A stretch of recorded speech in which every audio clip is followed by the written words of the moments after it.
Video obtained by Reuters shows the rubble following what Palestinians said was an Israeli airstrike in the city of Rafah in the Gaza Strip.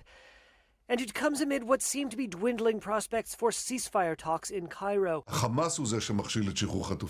Israeli Prime Minister Benjamin Netanyahu on Sunday flat out rejected what he said were Hamas's demands for a potential truce. Netanyahu said the Palestinian Islamist group wanted the removal of all Israeli forces from Gaza and a permanent end to the fighting, which would leave Hamas in power. He said, quote, "The state of Israel cannot accept that." Hamas, meanwhile, blamed Israel for the impasse. In a statement, Hamas chief Ismail Haniyeh accused Netanyahu of, quote, sabotaging efforts made through the mediators.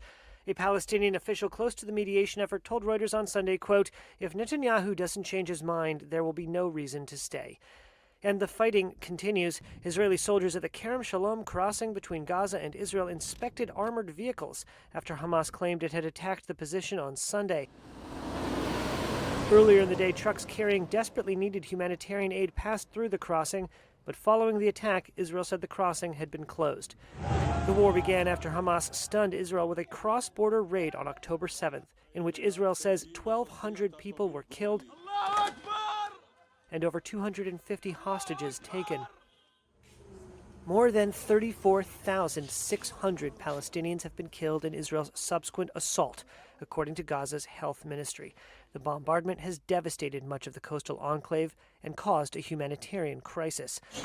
Israel has been warning for months it plans to send troops into Rafah, the southern city bordering Egypt, where more than 1 million displaced Gaza residents have taken refuge. Israel believes thousands of Hamas fighters are holed up in the city, along with potentially dozens of hostages. The United Nations on Friday warned such an operation would potentially put thousands more lives at risk. The Israeli military on Sunday released video of Defense Minister Yoav Gallant meeting commanders in Gaza. Gallant said there were signs Hamas did not intend to reach an agreement. He said, quote, "This means strong military action in Rafah will begin in the very near future and in the rest of the Strip."